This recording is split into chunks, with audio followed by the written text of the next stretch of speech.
And hello, fabulous AP students. This is your favorite teacher, Mr. Jacobson. I am excited to be with you today. Today, we're going to talk about the gunpowder empires, who they are, what they are, and their processes of expansion. So let us begin. All right, so what are the gunpowder empires? This refers to large multi-ethnic states in Southwest, Central, and South Asia that relied on firearms to conquer and control territories. So they all descend from Turkic nomads who once lived in Central Asia. They spoke Turkic languages, took advantage of power vacuums left by the breakup of the Mongol Khanates and relied on gunpowder weapons like artillery and cannons to defeat their enemies. So we have these three empires that are going to emerge. They're all going to have a very similar origin, and they're all going to use a similar technology to try to carve out their place and their kingdom. But before we get to the gunpowder empires, which is the Ottoman Empire, the Safavid, and the Mughal, you had to have one guy do something. And that's this guy, Timur the Lame, or Tamerlane as he was known in Europe. So this dude is a ruthless leader who he conquers, he starts off in Samarkand region, which is Central Asia. He comes from Central Asia. This is a guy who's a offshoot of the Mongolians, right? So he's a product of the Mongolian Empire, and now the Mongolian Empire is broken up. He comes around. They call him Timur the Lame because the story goes he was a little kid and he was really hungry, and so he had to, steal to eat his food, and he stole some food from some guy, and that guy shot arrows at him, and it hit him in the leg and in the hand or arm. And so his arm is said to have been somewhat withered or kind of just sort of dangled. And then he walked around with a limp the rest of his life due to the arrow piercing his leg from stealing food. So that's how the story goes. Nevertheless, this guy is he's a ruthless leader. He's very much taking after the Mongolian way of warfare. He is said to have killed 100,000 Hindus before the gates of Delhi in India. He was really skilled at using gunpowder in war, conquered a lot of land, and his land he conquers, I mean, it goes, all the way, like I said, from Persia to India, Central Asia. I mean, it's a pretty big chunk of land. The problem is that he he didn't have a strong government infrastructure. So although he conquers this land, not too long after it's conquered, things start disintegrating because he doesn't have the infrastructure to keep it together, keep it stable. Also, the expense of war, and the expanse of war that he did, but the expense of war, it just ravages his empire's economy and the treasury. His conquest was marked by violence that resulted in new dynasties. So he conquers, it falls apart, and then the Ottomans, the Safavid, and the Mughals are going to go ahead and kind of take the power vacuum or political vacuum that was left after the fall of it. And something that we need to understand is that Timur the Lame, he was a Muslim. And obviously, he did a pretty amazing thing conquering such a large piece of land. However, not even really Muslims really kind of claimed this guy because he attacked and was very ruthless to other Muslims. Like, he conquers Persia and doesn't do it very nicely. He conquers Delhi, which has a fair amount of Muslims at this point because northern Italy was controlled for a very long time by the Sultanate of Delhi, or the Delhi Sultanate. And so he's treating Muslims pretty dang horrid.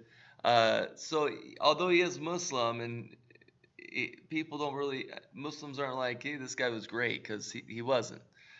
in their eyes because he was just so ruthless. However, he did get the job done. Some ideal that he used and was very common in Central Asia is called the Ghazi ideal. And what this was it was combining the ruthless values of nomadic life, like the Mongols, with the willingness to serve as a holy fighter for Islam. So you got the ruthlessness of the Mongols, and then the zealot, holy fighter of Islam kind of merged together, which is a pretty terrifying enemy coming after you.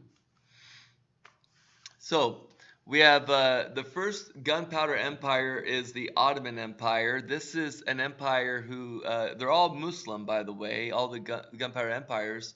However, the Ottoman Empire is a Sunni Islam empire. So they espouse to the Sunni Islam belief that you don't have to descend from Muhammad to be a ruler or a caliph. So we have Mehmed II. He seizes Constantinople around 1453, and the city fell from the constant bombardment of cannon fire, ending the Byzantine Empire itself. And so remember, these people are called the gunpowder empires because they knew how to use gunpowder. And so they just bombarded and shelled Constantinople into submission. They changed the name from Constantinople to Istanbul, and that's the official name today in Turkey. The Ottoman Empire is the largest and most enduring of the Muslim empires. It's going to last for 500 years or so. Yeah, about 500 years. Also conquered western edge of the Black Sea. They conquered the Balkan region. They dominated critical trade routes that Italians used to own, but they took it away from the Venetian Italians.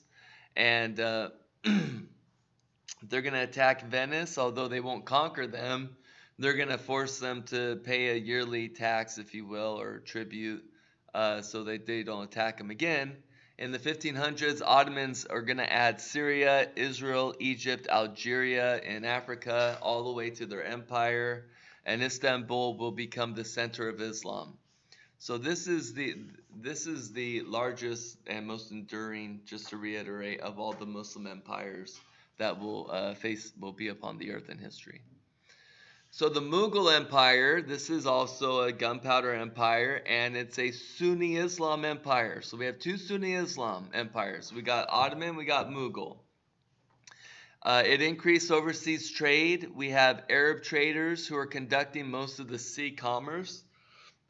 A lot of Muslims in this empire would live by the sea, by the coast, and they would conduct a lot of the trading along the Indian Ocean. They traded things like textiles, tropical fruit, spices, and all this for gold or silver. Silver especially because silver was how you got your top dollar in China. Remember, at this time, China is desperate for silver. So any silver in the world pretty much eventually made its way to China because they realized that they could get top dollar for what they purchase if they purchase it with silver in China. Trade within the borders of the empire were conducted by the merchant castes. These merchant castes, would be allowed would be allowed to participate in banking and handicraft production. Also, you have the Italian caste system, and that it was the basis.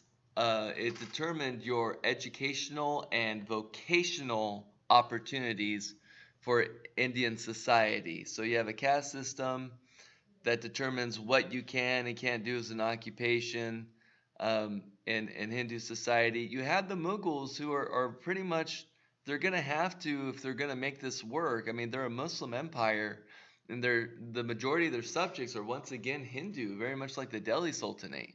So the effectual leaders are going to have to adopt that common thread of religious tolerance to try to keep things running smoothly.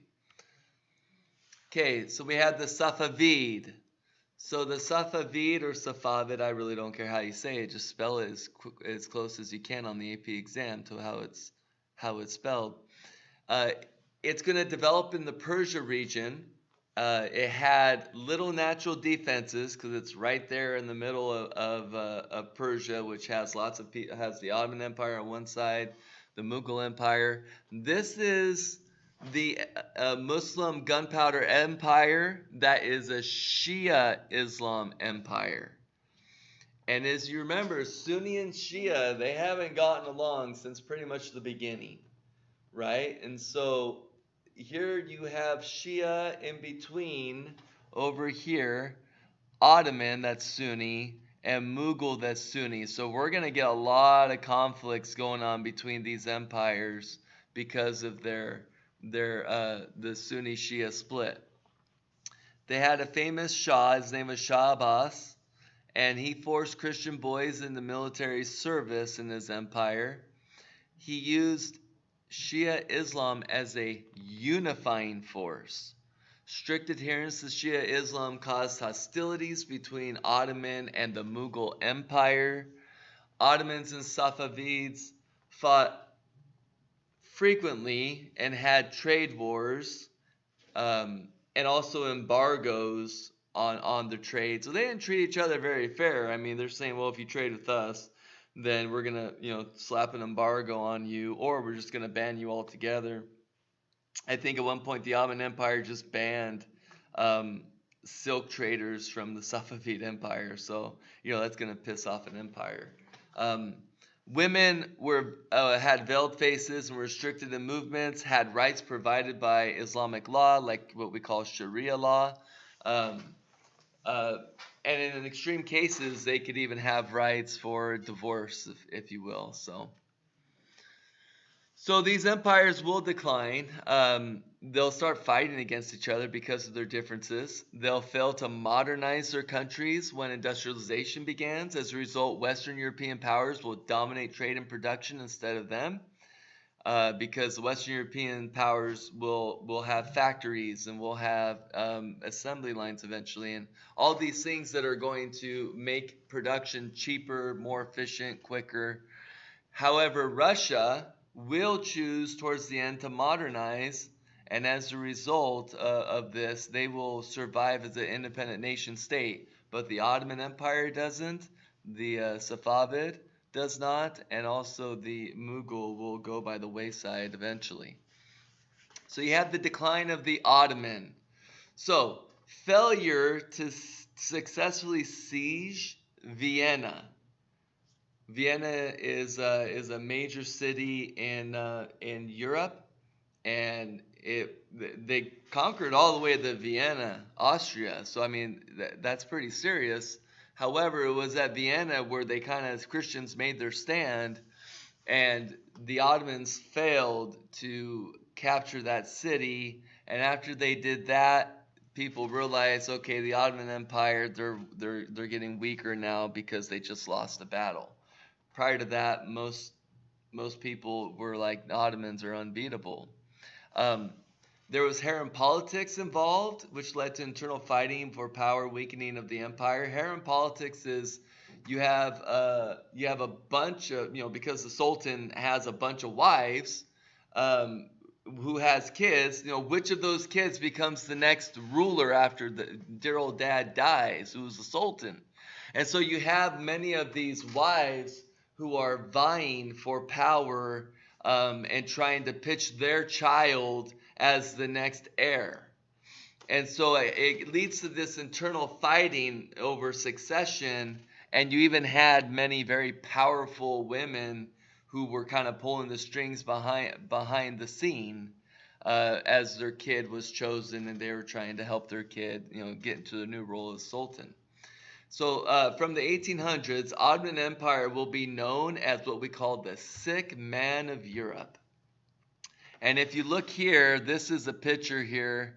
We have, it's a political cartoon, really. So the sick dude is obviously this guy on the far right. This represents the Ottoman Empire. He's got typical Ottoman kind of clothing. He's old. right? He's got a beard. He looks like he's sick, or he's cold, or he's got the flu. And these guys over here represent some of the more powerful nations in Europe, and they're just taking pieces of his empire, um, and he's not doing anything about it. He's just sitting there and watching them do it because he doesn't have the strength to do anything about it. So towards the end of the Ottoman Empire, it will be known as the sick man of Europe. And the decline of the Safavid Empire. So we got the series of ineffectual leaders that happens. They're unable to put down rebellions from the Sunni Pashtuns of Afghanistan.